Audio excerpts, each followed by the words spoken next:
Hey guys, Yipzarena coming with another video, and this one's going to be talking about Affliction relics. So a lot of people ask me, which relics should I be doing, which one are the best, where do I get them? So I'll be covering that in this video. I'll be talking about which relics are the best for each talent specialization, and also where you can get them. And the two talent specializations that I will be focusing on today are Malefic Grasp paired with both Soul Conduit and Soul Effigy. So those are the two different ones that I'm going to be talking about because the relic priority changes slightly for each of them, alright?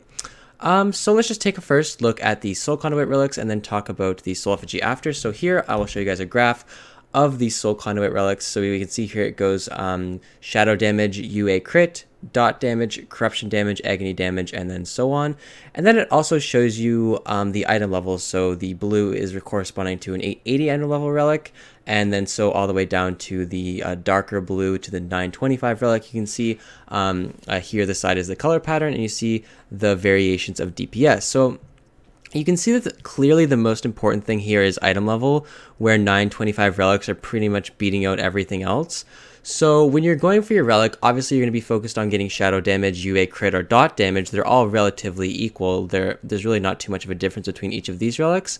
It's really important to note that, look, a corruption damage relic of 890 will be better more often than an 880 shadow damage relic. So it's important to note that item level is extremely important here when it comes to Warlock, just because of the flat amount of intellect that you gain from your weapon.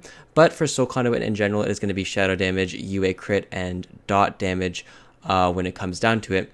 A big reason that shadow damage is a lot more of a factor for the Soul Conduit is just because of how much damage you actually get from Drained Soul when you're running this spec. And the shadow damage is able to affect all aspects. It's able to affect damage on Drained Soul, damage on your dots, damage that your demon does. Just everything that's shadow damage that you do will be affected, whereas the other ones are more specifically on certain dots. So that is why shadow damage is the best for Soul Conduit, and here's a graph. I'll include a description of where you can go and look at a similar chart like this in the description below. So now let's take a look at Soul Conduit and see how things change.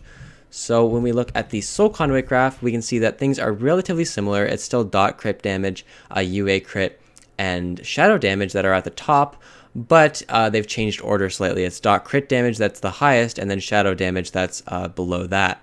I think the reason this is just because you want your dots critting harder, and the shadow damage isn't as important because of the drained soul damage. I'm not 100% sure on that, but they're so close that I would imagine that that would be the case.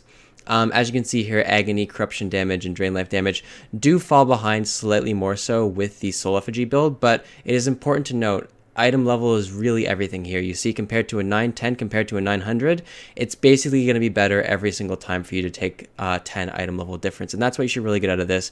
It's basically a 10 to 15 item level difference on any non-damage relic, and then after that 10 item levels, the relic is just going to be flat out better no matter what the trade is, okay? So now that you guys have kind of seen these graphs and got a little bit look at them, I'll include this one in the description below as well. I want to talk about where you guys can get the appropriate relics for an Affliction Warlock and what sort of places you should really be hunting, okay? So the best dungeon by far to farm if you want both blood and shadow relics is Eye of Ashara, okay? In Eye of Ashara, there is a blood damage relic that increases the shadow damage by 5%, as well as the Serpent Trick Squall, which also increases your shadow damage by 1%. So each of these would increase it by 1%, increasing off the base 3%. So this is a great place to go farm relics because you guys saw how good the shadow damage was. It was all the top. It was really, really powerful. So you definitely want to be looking to get these two relics from Eye of Ashara. So Eye of Ashara is a great place to farm. If you are looking for Perdition relics because you want to be running that Soul Effigy build, the places to get that is going to be from the Blackrook Hold. There is a Blood Perdition relic, and then also from Vault of the Wardens there is a Shadow Perdition relic. And if you're looking to go into raiding, so if you're raiding and you're looking for relics from raids, in the Nighthold, the only Perdition relic and the really only good relic from Nighthold for Affliction Warlocks is from High Botanist. That is where you get the Breath of Dusk, which is the Perdition relic, which is extremely powerful. And then if you're looking for other good relics,